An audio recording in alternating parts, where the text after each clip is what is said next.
Isang matagumpay na anti-illegal drugs operation ang isinagawa ng mga otoridad sa Barangay San Francisco, Panabo City, kung saan dalawang hinihinalang big-time drug personalities ang naaresto.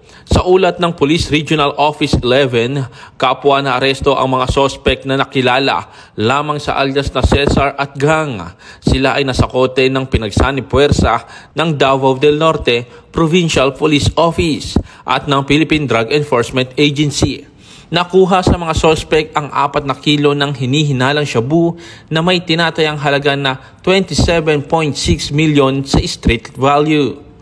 Ang operasyong ito ay bahagi ng pinaigting ng kampanya ng Police Regional Office 11 laban sa iligal na droga. Samantala, kasalukuyan nang nasa kustodiya ng Panabo City Police Station ang dalawang suspect para sa dokumentasyon at paghahain ng kasong paglabag sa Republic Act 9165. At ito ang bagong PNP para sa bagong Pilipinas, serbisyong mabilis, tapat at nararamdaman.